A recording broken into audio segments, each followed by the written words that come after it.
ने अभी कुछ दिनों पहले ही इंडिया में लॉन्च किया था अपना नोकिया G20 स्मार्टफोन को। ऐसे में आप इस वीडियो को आगे देखते रहो। आज मैं आपसे इसी नोकिया G20 स्मार्टफोन के बारे में बात करने वाला हूँ। नमस्कार दोस्तों, मैं नाम प्रभात, स्वागत है आप सभी का टेक्निकल प्रभात में। चलिए आगे बढ़ते हैं दोस्तों। नोकिया G20 सबसे पहले शुरुआत करते हैं इसी के बॉक्स कंटेंट से। सबसे पहले हमें हैंडसेट देखने को मिलता है, 10 वाट के साथ में आने वाला एडेप्टर देखने को मिलता है, USB टाइप सी केबल देखने को मिलता है, स्टीम इजेक्टिव टूल देखने को मिलता है, एक प्रोटेक्टिव केस देखने को मिलता है, साथ में कुछ यूजर मैनुअल और सेफ्टी गाइड जो है हमें इसी के इन द बॉक्स में देखने को मिल जाता है।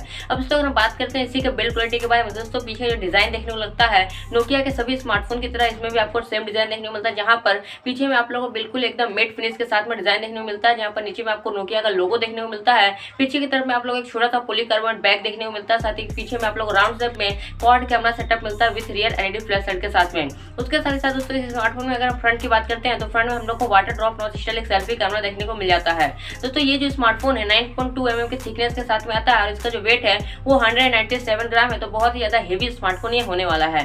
पोर्ट्स एंड बटन की अगर हम बात करते हैं दोस्तों, हमें राइट हैंड साइड में पावर ऑन बटन मिलता है, उसके ऊपर वॉल्यूम रॉकर देखने को मिलता है, लेफ्ट हैंड साइड में हमें सिम ट्रे देखने को मिलता है, नीचे की तरफ में यूएसबी टाइप सी पोर्ट मिलता है, स्पीकर ग्रिल मिलता है और ऊपर की तरफ में हमें 3.5 ऑडियो जैक जो देखने को मिलने वाला है। और दोस्तों जो build quality and ports and button है वो आपको ठीक ठाक देखने को मिल जाएगा।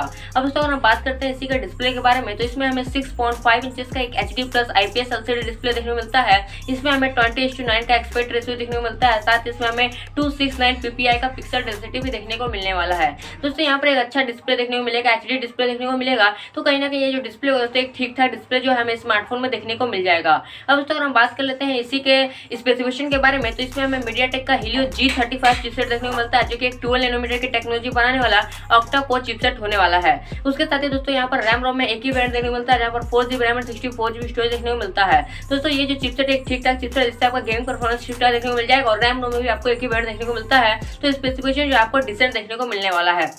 अब दोस्तों कैमरा की अगर हम बात कर लेते हैं तो पीछे में आपको क्वाड कैमरा सेटअप मिलता है, यहाँ पर प्राइमरी कैमरा आता है 48 मेगापिक्सल के साथ में, फिर 5 मेगापिक्सल का ultra wide angle lens, 2 megapixel का मैक्रो लेंस और 2 मेगापिक्सल का डेप्थ सेंसर हमें इसमें देखने को मिलता है। साथ ही फ्रंट में 8 मेगापिक्सल का सेल्फी कैमरा देखने को मिलता है, जो कि वाटर ड्रॉप नॉच स्टाइल के साथ में आ जाता है। दोस्तों कैमरा जो है आपको एक ठीक ठाक कैमरा जो इस स्मार्टफोन में देखने को मिल जाएगा। दोस्तों अगर हम बैटरी की बात करते हैं तो इसमें हमें 5050 mAh की एक बड़ी बैटरी देखने को मिलती है, जो कि 10 वाट के चार्जिंग के साथ में आता है। दोस्तों यहाँ पर एक बड़ी बैटरी देखने को मिलेगी, जिससे बैकअप वगैरह काफी अच्छा देखने को मिलेगा, जो चार्जिंग है वो भी आप लोगों को ठीक ठाक देखने को मिल जाएगा। अब दोस्तों अगर हम बात कर लेते हैं इसी के परफॉर्मेंस के बारे में, तो दोस्तों इसमें हमें Android 11 देखने को मिलता है, जो कि एक स्टॉक एंड्रॉइड के साथ में आ जाता है। इसके साथ ही नोकिया ने कहा हुआ है कि इसमें हमें जो है 2 साल का बिल्कुल एंड्रॉइड अपडेट जो है स्मार्टफोन में देखने को मिलने वाला है।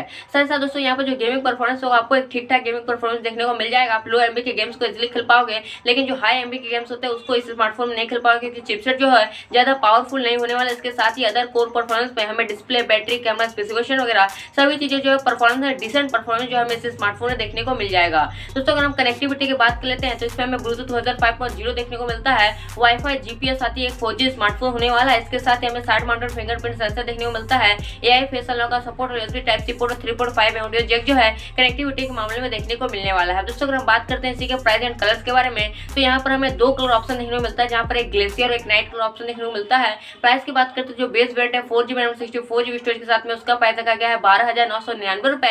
और ये जो है दोस्तों इसका 7 जुलाई से पहले प्री रजिस्ट्रेशन स्टार्ट हो चुका है अमेजन इंडिया के ऑफिशियल वेबसाइट पे, साथ ही नोकिया इंडिया के ऑफिशियल वेबसाइट पे इसका जो प्री रजिस्ट्रेशन फिलहाल से स्टार्ट है, लेकिन ये सेल में कब तक जाएगा उसके बारे में अभी तक नोकिया ने किसी तरह की जानकारी नहीं दी है। दोस्तों अगर हम बात करते हैं कि इसके बारे में मेरा क्या फर्स्ट इंप्रेशन है, दोस्तों अगर हम देखते हैं इस स्मार्टफोन की तरफ, तो नोकिया G20 स्मार्टफोन एक काफी अच्छा स्मार्टफोन निकल कर आता है, जहाँ पर जो डिस्प्ले है, बैटरी, स्पेसिफिकेशन, कैमरा वगैरह काफी अच्छी देखने को मिलती है। लेकिन जो इसके प्राइस देखने को मिले दोस्तों वो काफी ज्यादा मुझे लगे। इसकी जो प्राइस है ये लगभग 7 से 8 हजार के बीच में होनी चाहिए, लेकिन इसकी जो प्राइस है वो नोकिया ने 13,000 रखी है। और नोकिया के हमेशा से एक प्रॉब्लम रही है कि वो जो है स्मार्टफोन अच्छा बनाते हैं, लेकिन उनकी जो प्राइस होती है वो काफी ज्यादा होती है। तो इसकी जो प्राइस है वो काफी ज्यादा ओवर प्राइस मुझे लगा है। तो मैं इस स्मार्टफोन को आपको कभी भी सजेस्ट नहीं करूंगा कि आप लोग, क्योंकि यहाँ पर जो स्मार्टफोन है ये एक एंट्री लेवल स्मार्टफोन है, इसकी जो प्राइस है बहुत ही ज्यादा है। तो मेरे हिसाब से दोस्तों ये जो स्मार्टफोन है एक ओवर प्राइस स्मार्टफोन है। लेकिन आपको क्या लगता है इसी नोकिया G20 स्मार्टफोन के बारे में, वो मुझे नीचे कमेंट करके जरूर बताइएगा। दोस्तों बस आज वीडियो में इतना ही, देखने आपको धन्यवाद। उम्मीद है वीडियो आप लोग पसंद आएगा। अगर आपका कोई भी करो सुझाव तो आप कमेंट करना मत भूलिएगा, और अगर आपने तो वीडियो को लाइक और शेयर नहीं किया तो लाइक भी कर दिया, शेयर भी कर दीजिए और चैनल को सब्सक्राइब करना बिल्कुल मत भूलिएगा, क्योंकि मैं आपके लिए रोजाना ऐसे वीडियो लेकर आता रहता हूँ। मिलते हैं अगले वीडियो में, तब तक के लिए keep sharing and keep supporting.